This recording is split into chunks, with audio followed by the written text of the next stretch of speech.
Hello friend, আশা করি সবাই ভালোই আছেন। আপনারা দেখছেন SG garden and food channel.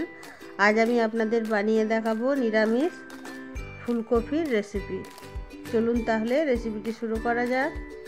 রেসিপিটি বানানোর জন্য এখানে আমি ফুলকপি নিয়েছি। ফুলকপিটা আমি কেটে নিচ্ছি। কেটে জলের মধ্যে ভিজিয়ে সামান্য নুন দিয়ে রেখে দিচ্ছি 5 মিনিট মতো। কোনো পোকা থাকলে বেরিয়ে যাবে। আর কেটে নিয়েছি এখানে আলু, বেগুন, টমেটো।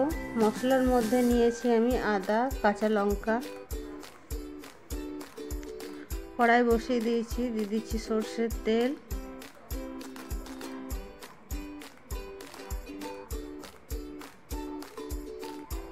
তেল গরম হয়ে গেছে। এবার আমি ফুলকপি আর আলুটা ভালোভাবে ভেজে নেব। দিয়ে দিচ্ছি কেটে রাখা ফুলকপিগুলো।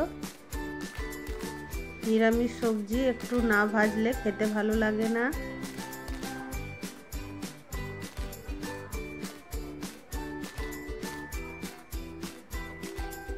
এরপর দিয়ে দিচ্ছি কেটে রাখা আলুগুলো। বন্ধুরা, আমার ভিডিও ভালো লেগে থাকলে অবশ্যই লাইক, কমেন্ট, সাবস্ক্রাইব করে পাশে থাকবেন।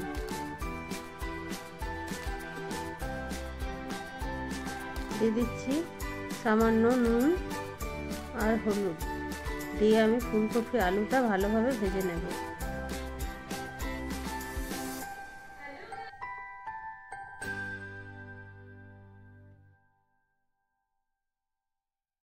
শীতের শুরুতে ফুলকপি খেতে বেশ ভালোই লাগে। এবার একটা আমি মশলা বেটে নিচ্ছি।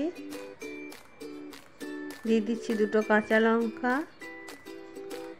কয়েকটা আদার টুকরো, দিয়ে দিচ্ছি একটা কেটে রাখা টমেটো। এবার আমি পেস্ট করে নেব। আলু ফুলকপিটা আমার ভালোভাবে ভাজা হয়ে গেছে। এবার আমি তুলে নেব।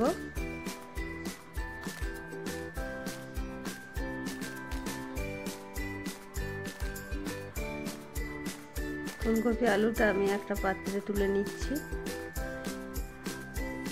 এইভাবে ফুলকপি আলুর সবজি বানালে খেতে দারুণ হয়।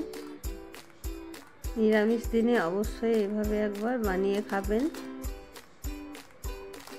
আবার যে তেলটা ছিল তার মধ্যে কেটে রাখা বেগুনগুলো হালকা নুন হলুদ দিয়ে আমি ভেজে নিচ্ছি।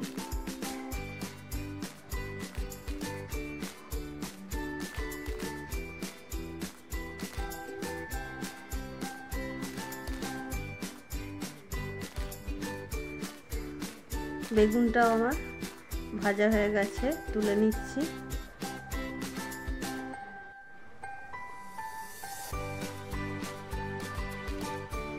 সব সবজিগুলো আমার ভাজা হয়ে গেছে। এবার আমি রান্নাটা করে নিচ্ছি। কড়াইয়ের মধ্যে আরও সামান্য কিছু তেল দিয়ে দিচ্ছি ফোড়নে আমি 2টো তেজপাতা, কাঁচা লঙ্কা, সামান্য 5 ফোড়ন। এবার ফোড়নটা ভেজে নিচ্ছি আমি।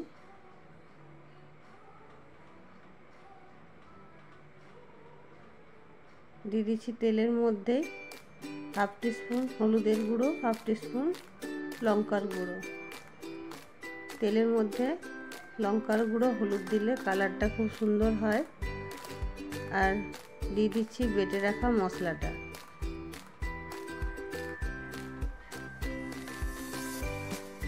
এবার সামান্য নেড়ে চেড়ে নিচ্ছি।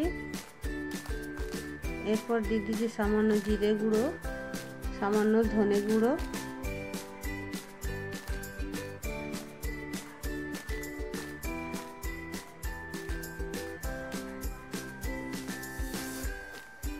দিয়ে দিচ্ছি আমি পরিমাণ মতো নুন।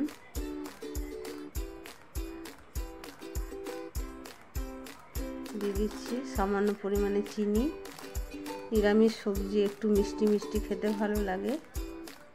এবার মশলাটা কিছুক্ষণ কষিয়ে নেব। দিচ্ছি সামান্য মেথি পাতা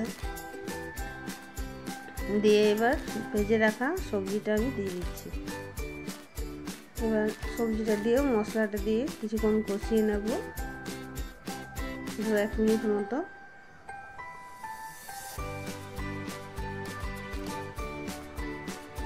এরপর দিয়ে দিচ্ছি আমি এখানে পোস্ত আর কাজু বাদাম বাটা। এটা আমি আগে থেকে বেটে রেখেছিলাম।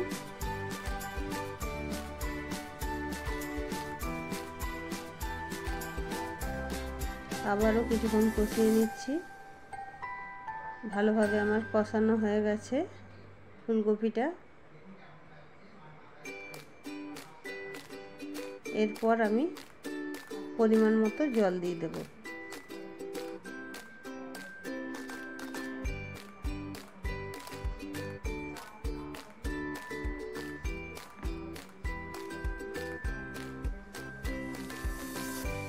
দিয়ে দিচ্ছি একটু বেশি করে জল, কারণ আলুটা সেদ্ধ হবে।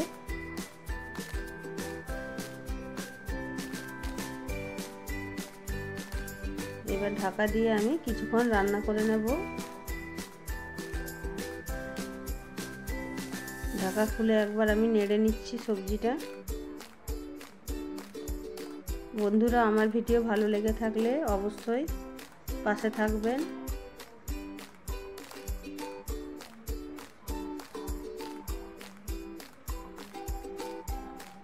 আলুগুলো আমার সেদ্ধ হয়ে গেছে, সবজিটাও হয়ে গেছে। এবার উপর থেকে আমি সামান্য ধনেপাতা ছড়িয়ে সবজিটা আমি নামিয়ে নিচ্ছি। আমার চ্যানেলে নতুন হয়ে থাকলে অবশ্যই চ্যানেলটা সাবস্ক্রাইব করে দেবেন। ভিডিওটা দেখার জন্য অনেক অনেক ধন্যবাদ। সবাই ভালো থাকবেন, সুস্থ থাকবেন।